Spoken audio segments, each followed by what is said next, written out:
You are listening to the Co-Movement Gym podcast. The following is a conversation with Corey Bellemore. Corey is a Canadian track athlete who holds the world record for the Beer Mile, a unique event that blends beer drinking and running 1 mile as fast as possible. Corey competed in track and field and cross country for 5 years while at the University of Windsor and has a current 1 mile run time of 3 minutes and 57 seconds. In addition to that, he holds numerous national track titles, both indoor and outdoor. I would like to thank our sponsors, Native Pass Supplements, Lombardi Chiropractic, Home Sweet Home Cleaning, and Thin Line Martial Arts. If you are enjoying this content, I ask that you support these companies in the description and take advantage of the enticing discount they're providing our listeners by using our code COMO15. That's COMO 15. I thank each and every one of you for being on this journey with us. Now, please enjoy the show. Corey, welcome to the show, buddy. How you doing? I'm doing great. I'm slowly waking up, so I just chugged a coffee, and now I got a smoothie next to me. So yeah, day's off to a great start. Nice, dude. Yeah, and you're on the podcast with us. So I stumbled upon your video on Instagram with the beer mile, and super inspired by it. I don't know if I would try it, but it's wild. You're an awesome athlete, and so I wanted to have you on and talk about that and a bunch of other stuff today. So thanks for taking the time to jump on with us. I'm really curious, Corey, for the listeners that don't know what the beer mile is, can you explain what that event is? Yeah. So the beer mile essentially is mixing beer drinking and running, which are two things that should probably never be mixed together, but somehow they are. And you start 9 meters back from the start line. You have what's called a 9 meter chug zone. You start with a beer, you chug it. You have 9 meters to finish that beer, and then you do a lap of the track. So you do that 4 times. So you chug, run, chug, run, chug, run, chug, run. And you can't puke. Has to be 5% alcohol. Has to be 355 milliliters. You can't have any excess beer after. So they regulate it. They make sure you're following the rules, and yeah, it's always hard. You never know how your stomach's going to handle it. It's a grueling event. It's truly a sufferfest. So the 355 milliliters, how many ounces is that? Is that 12 ounces? Yes, that would be 12 fluid ounces. So yeah, it's a lot of beer. I mean, the carbonation is what really gets you. And I think in a Bleacher Report article back in the day, they highlighted one of the biggest quotes was about the burping aspect of the event. So you're always trying to get those burps up because the carbonation just truly sits in your chest. If you don't get it up, eventually the beer is going to come up itself. So you have to get the burps and the carbonation out before you're able to chug your next beer. I don't know. It sounds scientific, but it's just a stupid, crazy event that yeah, I don't know. You have so many variables to it. Yeah, it makes sense. You need to make more room, right? Essentially, for the next beer that's coming down the hatch. Absolutely. Yeah, I think at the end of it, it's 3 pounds of liquid that is sloshing around in your stomach, and you can Yeah. imagine how uncomfortable that is with trying to run as fast as you can around the track. Yeah. How do you train for that? Or is that you're an amazing athlete, so I'm assuming you're not drinking regularly like before you run or while you run. So how do you train for that? Or is it just pure luck that you can hold the contents in and keep running really fast? I think I'm getting lucky for sure. One of these days, it might not work out so well, but I think back in the day, like when I first started track and field, I just realized like after workout, I'm parched, need some water, need some fluids, and I would just try and get them down as quick as I could. And I think from that young age, I didn't really realize it at the time I could chug, but like as I got older and just kept doing it, I realized it was like a unique skill, I guess, if skill is what you want to call it. But in this case, for the beer mile, it's absolutely a skill because you're literally trying to guzzle those beers out as quick as they come out of the bottle or can. So yeah, just realizing I could do that, and then getting in the best run shape possible is my biggest goal. So yeah, trained very hard to be a sub-4 miler, compete nationally. I've competed internationally quite a few times, and the biggest aspect for me. As long as I'm in good shape, my stomach's been able to handle it. So I always say I pray to the stomach gods before the race and hope it all turns out well. But yeah, you never really know how your stomach's going to react if you have, I don't know, some sort of different food the night before, or the beer just doesn't sit well that day. There's so many variables, like even when you grab your beer out from the like you put it on ice before the race.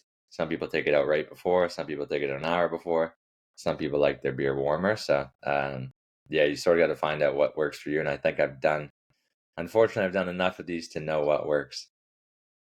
How many times have you done this event, Corey? So I started 2016 would have been my first World Classic event. That was in London, England, and since then they've had them in Vancouver, they've had them in San Francisco, they've had them in Berlin, so all over the world. Belgium, this year was in Chicago, so they continuously go around the world and host them in new spots. And I mean, it's a crazy opportunity to travel. It's weird telling customs when you're traveling that you're going there for a beer mile, but yeah, it's definitely a cool, interesting conversation starter. Have you ever failed during one of these events as far as like not being able to finish a beer or just not completing it? Yeah, I'm sure you did your research, Josh. But yeah, in Vancouver when the World Classic was there, I actually, so they had a documentary crew that was coming out. They wanted to film this doc on the race. We did some filming before back in my hometown, and I just really wanted to put on a show. So definitely rushed my beers quite a bit. And sorry, my dog in the background's probably barking a bit, but yeah, I didn't finish all my beer, so I was left over with, you're allowed 4 ounces just in case there's any extra foam or whatnot. I actually had like 4.01, like the just Ah, a little bit over the allowed amount. And yeah, I got DQ'd in that race. I ran 4:24, so it would have been the fastest time in the world. But yeah, unfortunately, I was just rushing. So now I truly make sure like I'm finishing my beers, taking that extra time just to like tip it up fully. And yeah, I don't ever want to get DQ'd again because the media had ha- fun with that. what was the time that you ran this? The prior time you did that, was it 4:28, 4:27? What was that? Yeah, so 4:28, that would have been in Manchester. I did that. Um, and then the next year they had the World Classic. We had to use cans. The track we had booked didn't allow any bottles or glass containers. So we just, yeah, for liability reasons, we had to use cans, which is a lot slower. This year, when my shoe fell off, unfortunately, which we will probably talk about, I ran 4:30, so just off that time. Okay. And then you have a 3:57. Is that your fastest standard mile time? Yeah, so that's my fastest standard time. I've run it indoors a few times. So indoor races, we run it on a 200-meter bank track. So I've done that a few times indoors, and then I've done 3:57 outdoors as well a few times. So that's currently my PB. Hopefully, we can tack some time off that in the next little bit, but currently that's the PB. That's insane. You're so having 4 beers and he isn't slowing you up that much. That's wild, Corey. Yeah, yeah. And like I always tell people, I'm like, I don't know if it's back in the day we had track practice at 6 o'clock at night, and sometimes it's like you're a kid, you're growing, you need to get dinner in, so have a huge dinner before practice, and then just learn to run with a full stomach. I think I would attribute that probably to the most amount of training I did for my stomach. I think I just got a tough stomach from like always running with a heavy full stomach. Yeah. What so you mentioned just a few minutes ago about losing the shoe. That's actually the next thing I wanted to get into. On one of the laps, I don't know what lap it was, but you lost your shoe. I think someone stepped on it from behind, right? Um Yeah. that has to be extremely difficult to run. You're running like what? Like a 1:05 lap about for 400 meters.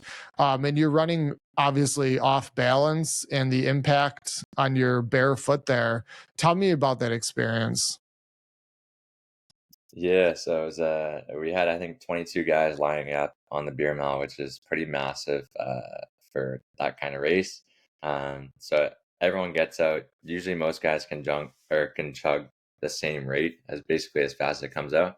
So we all got out in a line of guys, and it was just chaos from the start. So usually I'm a little more hesitant, a little more cautious that first beer. So I got out, I think, in fourth place. There was a guy right next to me. I was trying to jet out to take the lead, and he stepped on my Achilles. My foot, unfortunately, or my shoe went under my foot, and then it lasted maybe 2 steps and then flew off. So yeah, unfortunately, lost my shoe like 50 meters into the race.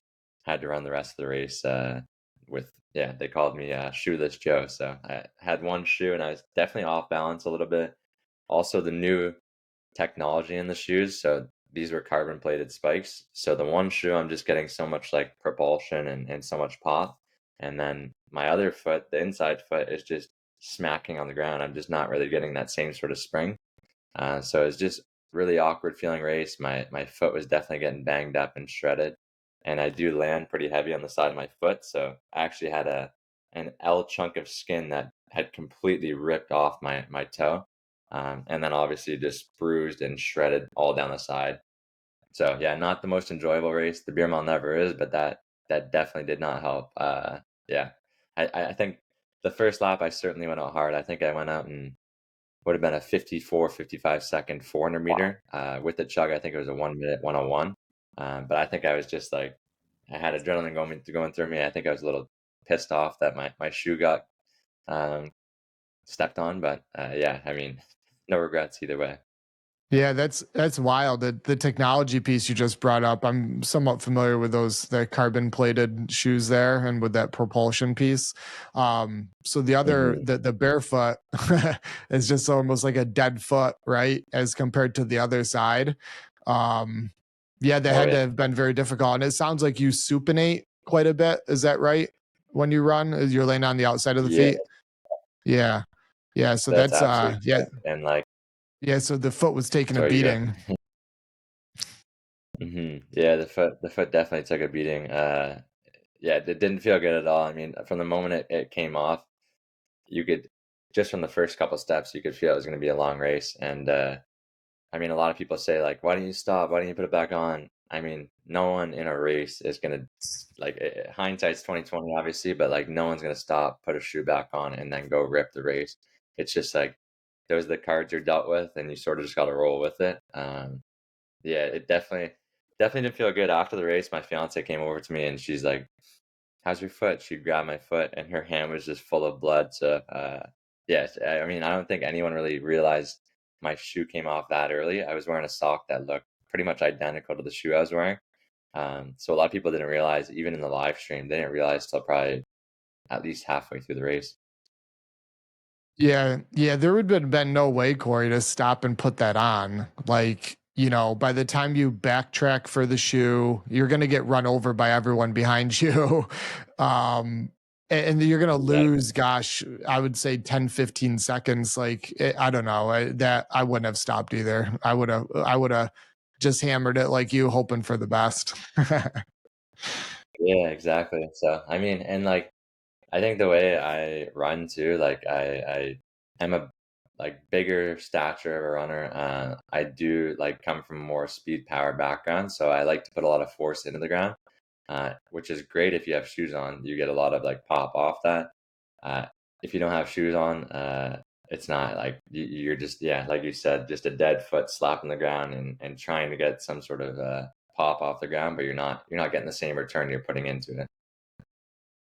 What year did that event start, the beer mile?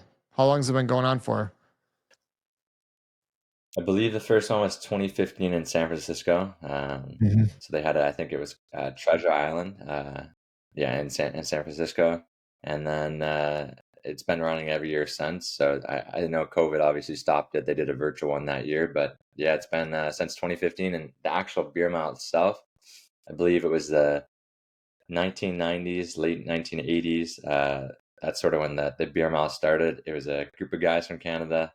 They had finished their cross country season that year, and they were on just a break from running, and they decided to do something competitive that involved what they knew best, running, and then what they were having fun with that week, which was a bit of boozing and drinking. And from there, they just like would compare times. They'd spread the word to other teams about this event. And like back then, there wasn't internet or anything like that, so it was just word of mouth. Like so and so from this team ran this time, so and so from this team ran this time, and like maybe occasionally you get together at a meet, and after the meet, you would go do a beer mile. But it was very very underground, and then they started having these world classic competitions that sort of brought like more of an authentic feel to the event. If you watch the live stream from this year, it was like, I mean, it was incredible. They had a great documentary team there. They had a great live production. Um, People are interested in it. It's crazy stupid event, but like if you go to these events, it's like you never know who's gonna puke. You never know who's gonna like lose a shoe, for example. You just there's so many things that are unpredictable about it that make it very hard to take your eyes off the actual event. Mm. Do you puke afterwards to get the fluid out of your system, or do you just go with it? I go with it for whatever reason. This one in Chicago, the latest one I did, um, I did unfortunately have to puke and get rid of all that liquid. It was just straight liquid, so yeah, not a pretty sight by any means. The majority of supplements on the market are junk and a waste of money. Lack of regulation allows these companies to sell cardboard and a pill, and they get away with it. It's important to purchase your supplements from a company you trust, which for us at Co-Movement is Native Path Supplements. Shop their products at nativepath.com and use code COMO15 for a nice discount at checkout. That's COMO 15. Back pain, headaches, and discomfort plague the majority of humans walking around each day. Chiropractic care can be the solution to feeling your best. I know for me personally, it has had a huge impact on how I feel day to day. The problem is that many people fear going to the chiropractor and getting their first adjustment. The team at Lombardi Chiropractic are the best of the best, a team that I've worked with for over 12 years. Visit their website at lombardichiropractic.com, and when you call, let them know you are a listener of the Co-Movement Gym podcast. I was reading, I don't know what article it was, Corey. You spent some time with Lionel Sanders, is that right? Training? Yeah, so that's actually he's one of my good friends. I lived with him for 6 months in 2021, from January Wow. till pretty much June, July that year. Yeah, one of my best buds. Yeah, he's I follow him. I just started doing like short course triathlons, the sprint and Olympic distance this year. Mhm. I come from like a CrossFit background, and then I did a bunch of jujitsu. But I'm really falling in love with the endurance sports now. And our gym is actually hosting a backyard, or not a backyard ultra, 50K ultra in the state lands nearby here soon in September. But I follow Lionel Sanders on YouTube. He's obviously a super cool dude, and I just like his story and all that. And so it was really interesting because before I reached out to you, I was already following him, and the fact that you guys spent time together, I was interested. He's an intense guy, right? Like, was training with him quite an experience? Like, how was that? Yeah, I mean, like it was intense. I'm not gonna lie. Like it was very structured, very regimented. Training took priority. But I love that. I may not seem as intense as him, but as soon as I get training, get running, get competitive, I'm completely dialed in. So we related a lot in that sense. We pushed each other quite a bit. Um, and yeah, I had a great time. Like I truly learned what like training hard looks like. The thing is, like, I always thought I trained quite a bit, and then when you go live with Lionel for like 6 months, it's a whole nother ball game. You feel like a lazy piece of shit if you're just training 10 to 12 hours a week. That's minimal compared to him. So yeah, I mean, it was a great experience. Like, he has a lot of great insight from over the years, and overall, like, super supportive and very helpful guy. So him and his wife were like very hospitable, and like it was an incredible experience. So I honestly can't say enough about him, and like he continues to every year. It's like he always finds something new to tweak or to focus on or to like figure out. So I mean, he's a student of the sport, and like he definitely loves his craft. Did you bike and swim with him also, or just running? Yeah, so actually, when I moved there, I just come off an injury, so I was like, Lionel offered like, if you want to get back into running and slowly get your training back up, why don't you come to Arizona, live here? You can get some training in, some swimming in, some biking in, and then slowly like up your aerobic capacity through those avenues. So I was swimming 5 days a week with him, Monday to Friday, usually about say within those days, anywhere from 22 to 25K of swimming. And then I would bike with him occasionally, but I would do a lot of biking as well on my own. And then we would hit the track together, whether we did the same workout or not. We were there together working hard. So yeah, I mean, I definitely upped my training quite a bit there. And like, man, if you've never been to Oro Valley, Arizona, it is a beautiful spot to train. I'm sure right now people would say otherwise because it's like blazing hot, but the months I was there, it was unbelievable. Yeah, and you can train year round there outside. You know, where I am up in the Northeast, we're in upstate New York. You know, we have a beautiful four seasons, but it's depressing once, you know, November rolls in because you're not outside biking. I'm done swimming here in another 2 weeks in the lakes just because the water gets too cold. And so, but I always think about like, if I lived in an area like that, you know, just year round, you know, you could hammer it and not worry about snowstorms and all that. Oh man, escaping the Canadian winter, or even I'm sure you get a similar winter there. Like it's it's it's nice to be in whether it's 70, 80 degree weather, swimming outside in the mornings, like really enjoying the sunlight and sunshine. It's a different ball game. You can ramp your training up quite a bit, and like you want to spend time outside doing it. So it's a different kind of motivation when you're there in the heat, especially when it's dead winter here and it's not the most enjoyable to train in. Yeah, for sure. We go down to Florida for 1 to 2 weeks every winter, and we have family down there, and they have an outdoor 50-meter pool, geothermal pool.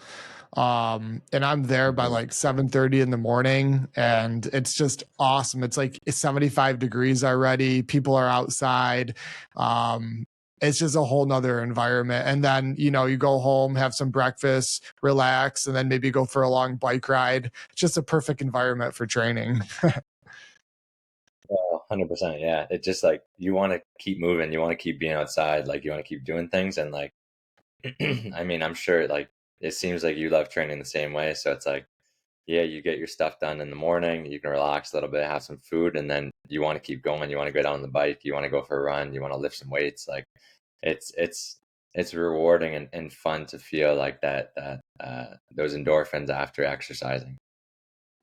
Yeah. What does an average week of training look like for you? I'm really curious. I know in with one of Lionel's videos, I think he said he was training 20 to 25 hours a week total. What does it look like for you? And I'm also curious, you know, where are you spending your time training? I know obviously running, but are you strength training, doing mobility, yoga? Like what else are you supplementing that with?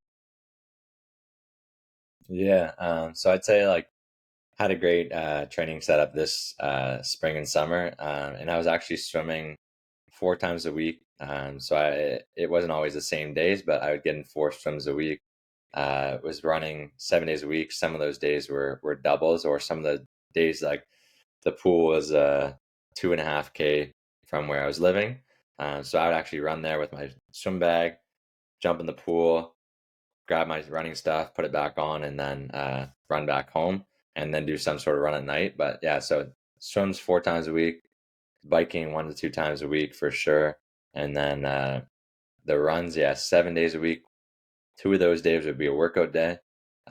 One day would be a long run, and then I'd do about probably I'd say on average 3 doubles. So it probably averaged about 18 hours of training a week or so, which I seem to handle pretty well. I could certainly, I think, bump my training up, but I like to keep things quality over quantity. I think I've definitely fell in the trap of overtraining in the past. So it's like you see guys putting in, I don't know, 25, 30 hour training weeks, and it's like it works for that individual, but you have to be smart when you're doing that kind of that many hours of training, especially when you're fueling. Uh, your body's taking that much pounding, injuries, like it's tough. So then strength training, mobility, yoga, I would do that two times a week for sure. If I could add in a little bit of like even like a 15-minute core or push up or plank circuit or something like that, I definitely find time for that when I can. Mhm. Yeah. What's your average running volume from a standpoint of mileage per week? So that would be my sweet spot's like 80, 85 miles a week. So Wow. yeah, that's usually what I try to aim for. It's crazy because a lot of people are like, you're doing the mile on the track or you're doing the 1500, the metric mile. Like you don't need that kind of mileage, but you need a lot of strength. Obviously, you need a lot of speed, but I find I'm more of a strength based runner, and that like feels really good when I'm at 80, 85 miles consistently for week after week. My fitness is on another level. So if I can hold that, it feels very good.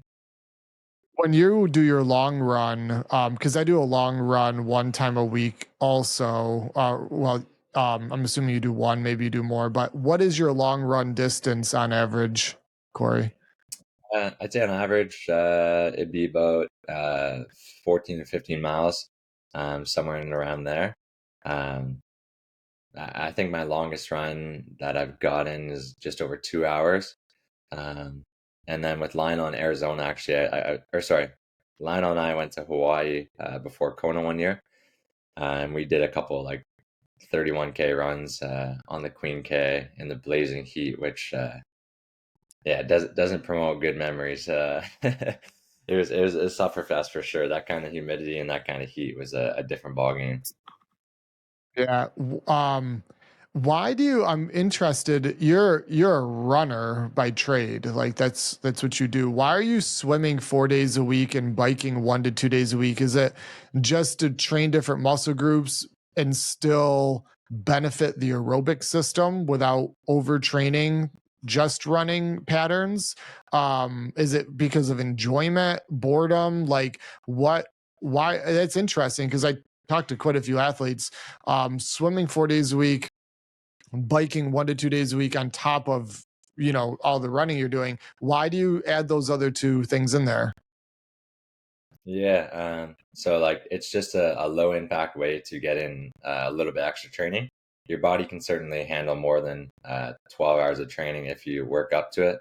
But I find like if you're doing much more than 12 hours of run training, that's when the risk of injury gets really high. So if you can supplement that, build your aerobic capacity by swimming, biking, I think it's like only gonna help you improve. You can't start off just adding four swims in or one to two bikes. You got to start with like one to two, see Mhm. how that feels for a bit, and then find your sweet spot. But I did swim competitively in high school, and that's something I always fell back on. Like once I got an injury, I would always swim back or jump back in the pool and do swim workouts that I had known from high school.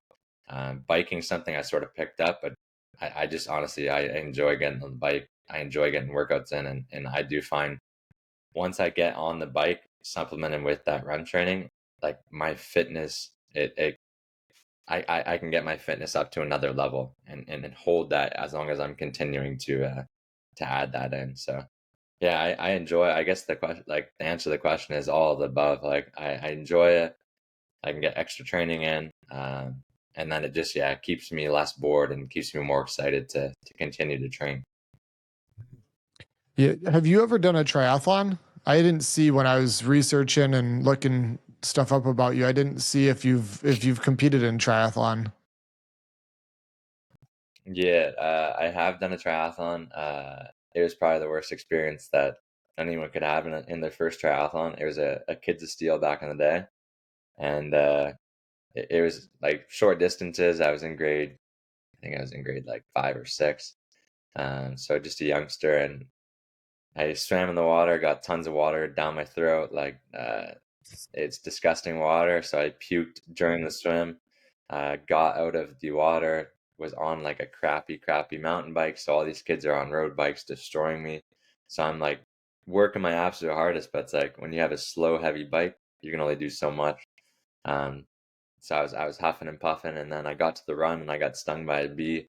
And yeah, I mean, I tried to hammer it as much as I could, but it wasn't an overall enjoyable experience. I certainly definitely want to redeem myself there and do one in the very near future. But yeah, that was my one and only, and it was a good way to not come back to it after that. What distance do you think you would be attracted to if you were to pursue more triathlons in the future? Like distance wise, Yeah, like Olympic distance, half Ironman, Ironman. I think yeah. I mean, if I did triathlon, I think my sweet spot eventually, I'd definitely have to work up to it, but I think half Ironman would be a great distance, 70.3. Um, I think Olympic distance would be very good once I got fine tuned, but the swim is like I'm a decent swimmer. It's just like those guys have been swimming competitively since they were little kids, and it's like you'd be naive to think you could jump into Olympic distance triathlon and compete with the best, especially when they're so fine tuned for it. So I think yeah, I think there's a little bit more leeway. There's like obviously you get in the front pack of some of the 70.3s. You just got to hammer the first bit. If you have a decent amount of speed, you can probably just draft out those guys, and then I think my bike and run in a 70.3 would be I'd be able to hang with some decent riders and some decent runners. So if I could put all Mhm. three of those together, I think I could be a half decent 70.3 athlete. But again, it's all talk, so time will Mhm. tell. What's if you had to test today a 1 mile open water swim, no wetsuit? I'm just curious, like what I do. I am doing a challenge up here in the Adirondacks with in the lakes. I'm swimming 47 different lakes, 1 mile or over with no wetsuit, just for a personal challenge. And you know, I know my times, but like for you today, 1 mile, open water, no wetsuit. About where would you be? That's a good question. Right now, at this current moment, so after the beer mile, I took some downtime. So my swimming is hasn't quite got up to the level that I was at, but I'd say right now I could probably hold like 120 per 100. I could confidently say. So whatever that would work out to, I think that would be where I would be at right now at this current moment. Wow. Okay. Yeah. So to clarify for listeners that aren't familiar with that conversion, so what you said 120 per 100. Okay. Yeah. Yeah, This is comical, but I average like a 210 per 100. yeah, that's And not to bad. me, that seems fast. And I'm not a new swimmer. I wasn't a high school or collegiate swimmer by any means. I picked it up at like 34 or 5 years old. But wow, 120 per 100. And so there would be what, 17, well, I'll call it about 1800 um, in a mile. So yeah, you're moving probably 25-minute mile, I would say. Does that sound about right? Yeah, somewhere around there, like maybe yeah, 18, somewhere around there. But yeah, I mean, I would say like I've done a few just jump in the water, do 3K, try and get it in quick before you got to go to work or something, and I've done like average 120 mid pace for that full 3 kilometers continuous in the pool. So you're getting obviously pushed off the wall, and I mean you're not dealing with the open water, but yeah, that's sort of where I would be if I was just jumping in, just trying to get a quick swim in. Wow. I'm curious, with your breathing with swimming, are you breathing every 4 strokes, every three, every two? What's that pattern for you? Yeah, in high school, our coach was very. I mean, he was pretty military to us when we were on the swim team doing dry land, learning technique. So he would teach us to breathe every 3 strokes, so bilaterally. So Mhm. 1, 2, 3, 1, 2, 3, continuously working both sides. And then when it came time for races, like we were not allowed to breathe within the flag. So I'm sure you remember, you know where the flags are. They're about 5 yards, 5 meters out. Um, but yeah, we weren't allowed to breathe within those flags. So I'm conditioned to not really do that still. And I mean, he would throw kickboards at us if we were not obeying that. Well, yeah, I noticed this swim season for me, I went from breathing every 2 strokes to now getting closer to doing every 4. 3 I can do pretty consistently, but Mhm. I'm trying to get up to 4. And I don't know about you, but like the speed difference with for where I was at 2 versus say 4 or even 3, you move dramatically faster when you breathe less. Is that just common in the sport? Yeah, I think like you're probably maybe when you're breathing or some or such, you might be like letting your legs teeter totter to the side. I think by breathing less, you're probably staying a little more linear, a little more straight in the water. So you can just hold your pull, hold your momentum a little bit easier, and just glide through the water.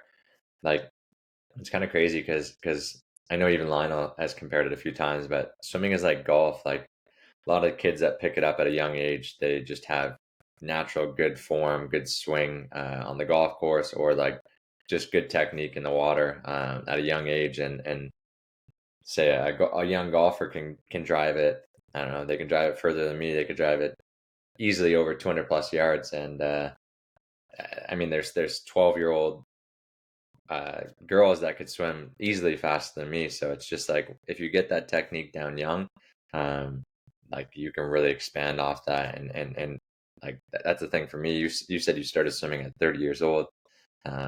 It's a lot harder to dial in and get that technique down.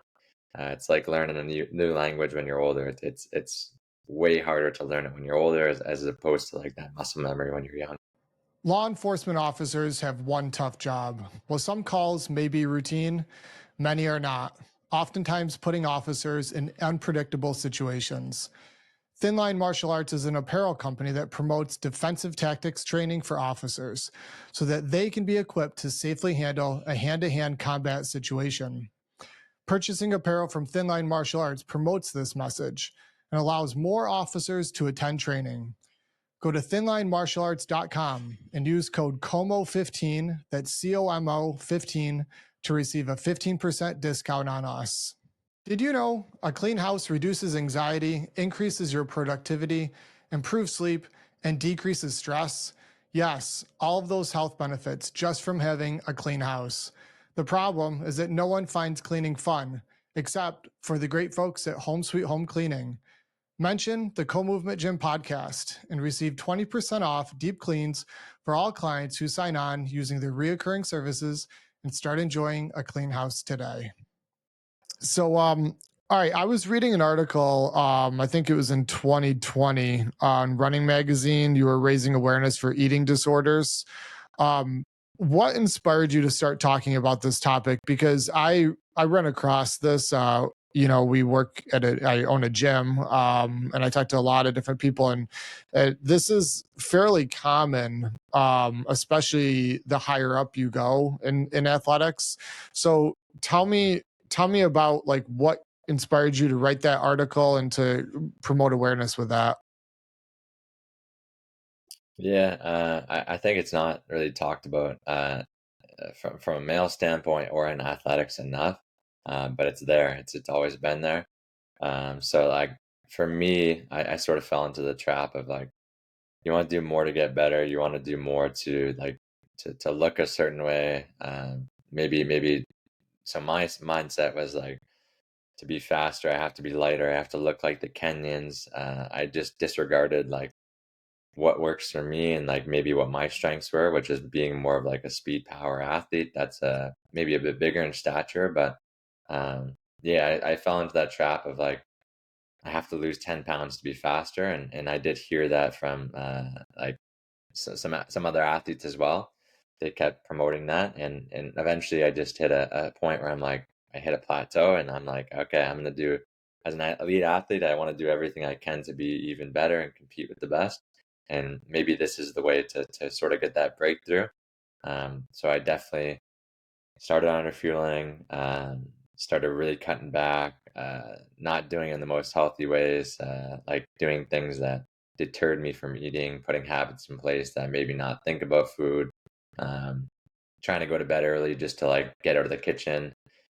Yeah, it was just not a great thing to do, and it eventually led me to uh, like injuries. It compromised my bone health, definitely lowered my testosterone. So it was just not great, and I didn't see the effects right away. I actually I hit a personal best at the end of the season that year, so it sort of justified everything I was doing. And then, although I was tired, run down, not feeling the best day to day life, my athletics hadn't quite yet suffered. And then once they sort of once I came back and I was getting injury after injury, and my bones weren't healing properly from the stress fractures, that's when I really sat down and talked to people in my corner, doctors, team physiologists for Team Canada, and figured out what was going on. And then I just had to speak out about it, and it's not talked about it. I just wanted anyone that was sort of dealing with a similar thing to really understand that food is fuel, and you do gotta, at the end of the day, if you're training a lot, you got to fuel your body properly. Even if you're not like training at all, if you're just doing walks every day, the thing is you still have to eat. Like you can't disregard that. It's helping your body function overall. It's making sure everything's regulated and running smoothly. So yeah, talking about it was my way of just sort of being a voice for others. It wasn't for sympathy. It wasn't to play a victim or anything. It was just like anyone in that situation needs someone to talk to or needs someone to sort of see where they're coming from. I was there, and I was the one to speak up. So hopefully it helps others do the same, but it definitely exists, and it needs to be talked about more. Mhm. Yeah, it's a topic that does need to be talked about. Have you had, since you wrote that article, have you had people reach out to you for advice? Yeah, especially like when that all first came out, did definitely have a lot of people come to me. Um, I honestly suggest a lot of people went to, like, if they were having any issues, I always suggest going to registered dietitian. Like, I'm definitely there to listen, sort of help guide them through that. But like, I'm no expert in that, in those scenarios, and I don't want to offer any advice that might not be professional. So I always, yeah, suggest reaching out to your doctor, health professional, and then a registered dietitian if that's something you struggle with or really need help with. They're the ones to guide you through that. Yeah, and you said it really well, Corey. Whether you're an athlete or not, your body needs fuel. It needs nutrition, minerals, vitamins. Like, starving it of calories to get to a certain size or a weight, there's no positive health component to that. You may aesthetically Yeah. look different, but like you had said, with your bones and hormone levels and all of that, there's a huge price to pay. So hearing you say that, Mhm. we need food as fuel to be a healthy human, which in the end, that's really all that matters. It's good to hear that for sure. I think more people need to hear that, because I think there's, especially in the fitness industry, it's common for people to think that if they eat less, they'd be skinnier and they'd be healthier. But a lot of these people that we consult with are eating like 800 calories a day, and they should be like 1800 to Mhm. 2500. um and so yeah, that's great. When you were in the midst of that, what did you weigh, and then what do you weigh now? So I would have been in the 160s. Right now I am 170 mid. So I got down, yeah, to 160 low. But as a guy that's already 6'3", like pretty lean as it is, like that was a lot for me. Just because I can't afford to lose much more than I'm at right now, I would say. So that 15 pounds might not seem like a lot to the average person, but as an elite athlete who'd been competing at a high level for a long time, 15 pounds that's significant for me. Um, but yeah, I mean, back to that point, like there's no diet that is a one size fits all sort of diet. There's so many fads, so many different like types of diets out there, and they might work for you, they might not work for you, but you sort of got to figure out what does work for you. Hmm. And then your body's pretty smart at the end of the day. So like sometimes, say I haven't ate enough salt in that day. Like salt's a good thing if you're sweating a lot. It's a lot of people like in the general population look down on it as something that's gonna like really heighten your cholesterol levels and not be good for you. But if you're sweating a lot, you do need salt. It helps regulate a lot of things in the body. So, say for example, I didn't get enough salt that day, had a bunch of runs in. Um, if I'm craving sodium, I will like grab some things that like might be high in sodium, whether it's some salted peanuts or maybe like sometimes I'll snack on like some pretzels or like sometimes, obviously, occasionally, like a bag of chips, but I mean, your body's pretty smart. You got to listen to internal cues of what it's saying and what it needs, and yeah, just make overall smart decisions. But you got to indulge sometimes in the not so great foods. Not all the time, but it's never bad to do that. I think your body eventually needs things like that in order to learn how to process those kind of food as well. Yeah, I couldn't agree more. Are you pretty dialed in with your nutrition, or are you more like an 80-20, 50-50 kind of guy? Like, where are you with food? I'd say 80-20. Like even yeah, with food, even with training, like for training, for example, like 80% of my running is considered easy to me.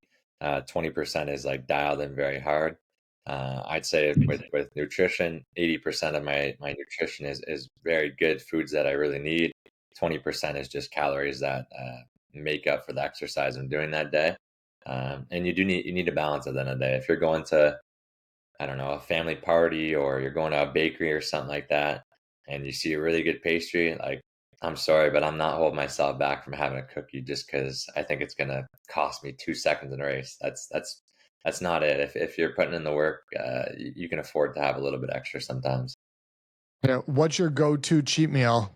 Go to cheat meal, probably pizza. Pizza is unbeatable. I don't know if you know, but Windsor, Ontario, Canada has some of the best pizza in the world. I'm definitely putting that out there. And yeah, you can look it up yourself. We have so many different pizza places and yeah, some great pizza. So if you're ever in and around Detroit, hop over the border, come to Windsor, Ontario, try some pizza. It's to die for. That's good to know. Yeah, we have family in the Detroit area. Maybe I'll do that. And pizza is a go-to for me too. So, when I've been training hard and I want some easy Yeah, calories, it always tastes good. What's the that's awesome. hardest Yeah. part, Corey, of Every, being a professional athlete? sorry, what's that, Josh? What's the hardest part of being a professional athlete? Um, Hardest part is just like keeping the balance of everything. Like at the end of the day, being a professional and racing on a professional circuit, it's amazing. It's so rewarding. But if you're too much one way, too much into it, a lot of your other things in life might lack. So I think like for me, I've learned that like I almost have to treat it like a hobby. Like that's how I grew up doing it. That's how I grew up enjoying it. That's sort of what brought me joy and like brought me success at the end of the day. If you're too much one way, I think it does take the fun out of it. So for me, being a professional is just having fun with it, enjoying it. I like to work hard. I like to train, but if that's all I'm doing and it's my life is not filled with other things that I also enjoy, then it takes the fun away from it. So yeah, for me, keep the balance. It keeps me happy. What's the best part for your career here, being a professional athlete? The best part of being a professional, I would say, the traveling, the camaraderie, meeting a lot of friends from it, the overall like competition. I love being competitive. I love feeling out different races. Every race is so unique, whether it's your shoe falling off or I mean, you're in a tight race with people that are all gunning for a PB, or you're in a tactical race that no one wants to take the lead. They're all so different and so unique. But yeah, being a professional to me is just like having fun with working hard, making friends through doing it, and then traveling to different spots because you've maybe qualified for a certain team or for a certain meet. So yeah, that's the overall enjoyment from it. And then yeah, hopefully inspiring like some of the next generation. Um, not through the beer moth, through the actual sober running, I call it. Yeah, that's a good idea for sure. But no, I know you're inspiring a lot of people for sure. What in the future here, what are you training for? What's what are some bigger goals, some audacious type things you're going after? Yeah. So honestly, like, want to keep training, keep working hard, and really want to gun for next year's Olympic team. So not necessarily putting all my eggs in one basket, but like gonna train and see what comes of that. If I make it, I'd absolutely be stoked. That's something that's always been a goal of mine. But I don't want that to be the emphasis of my entire life because, like I said, like if I completely just put my all my focus on that, it's life is not that fun. You're gonna sacrifice a lot of things to do that, but like it's not necessarily the way you want to live your life. So you got to remember, like, train hard, have fun, but don't take yourself too seriously, and don't take what you do too seriously all the time. There's a time and a place for everything. A great piece of advice for not just professional athletes, but life in general. I fall into that trap just from a business work standpoint. Also, training. I'm not a professional athlete, obviously, but I take training serious. And I have an addictive personality. And so that's something I have to keep tabs on. It sounds like it's similar with you, your passion for athletics and whatnot. But it is so important to have that balance to stay refreshed within whatever goal you're going after. But yeah, that's very tricky. I feel like I could work because I love what I do, 7 days a week, all the time. But then obviously, that's not good. I would love to train double training sessions, every day if I could. I love training, but I can't. I can't recover. It's not good for you. So yeah, hearing you say that, especially at the level that you're at, that you really put a lot of emphasis on fun, balance. Yeah, that's great. That's huge. What event in the Olympics would you be trying to qualify for? The 50? Yeah, so the 1500 is it's sort of my sweet spot of like I said, speed strength. I love the event. It's not too quick where if you make one wrong move, you're out of it, but it's not too long that it's just dragging on forever. It's a very quick, uh, tactical, but very like you do have to be meticulous in your approach in some sense. So yeah, I love that event. It's something I'm still trying to figure out completely, but I think overall my fundamental abilities are all there to bring me the success I want to get. It'll be fun, Corey, following you as you progress towards that. I'm rooting for you. So that's awesome. What do you have any sponsors that you want to give a shout out to or promote on this call? Yeah, I have a great team of sponsors that do help me out. So I have actually have since we're on the beer mile topic still, I do have a beer sponsor, Flying Monkeys Ontario. They're a brewery out of Barrie, and they're an unbelievable brewery. Make a lot of hoppy beers. I have a nutrition sponsor, Grupo Nutrition, out of Windsor, Ontario. Make a lot of custom products, custom blends, anything to fit your needs in terms of lifting, running, endurance. It doesn't matter. They will make it. And then I do have Healy tape, so they do a kinesiology tape, so muscle wrap and stuff like that. They have an unbelievable product. It's magnesium infused. And then aside from that, I do wear CL hats. I'm not sure if you've ever heard of their 5-panel hats. They make a great product, and then I do get supported by Adidas as well. So yeah, I have a great team of people behind me. Really fortunate, really thankful to have their support. That's awesome. Corey, thank you for taking the time to chat with me today. I was thrilled that you were, nice enough to respond and get back to me. So we'll be following the progress here with you in the future. I'd love to have you back on at some point and have a chat. How can listeners learn more about you and follow you? Yeah, I think the best way would probably be Instagram. Actually, we do have something big in the works. So we do have some beer mile inspired teas that are dropping in a few weeks time. So those are going to be cool. I'll definitely make a post about them on my Instagram page, and then there's a YouTube channel and video coming soon. So yeah, a lot of cool things in the works. But Instagram is the place to start, and then you can branch out from there if you're interested. Awesome. I'll put the Instagram tag in the description, and for people that are interested, they can follow you there. So, Corey, thank you so much, and we'll talk soon. Awesome. Okay. Yeah, thanks so much, Josh. I really appreciate it, and yeah, keep doing what you do. Keep contributing to the overall fitness community, and I mean, maybe one day when I'm out that way, I can stop by the gym and you can put me through some rounds. Yeah, man, I'll do that anytime. We're staying in touch. Okay. Thanks, Corey. No problem. See you later. One last message. I ask that you please check out our show sponsors: Lombardi Chiropractic, Home Sweet Home Cleaning, Native Pass Supplements, and Thin Line Martial Arts. Their links are in the description. Not only do these companies produce outstanding products and services, but they're providing an enticing discount to all listeners who use code COMO15. That's COMO15 at checkout or when you give them a call.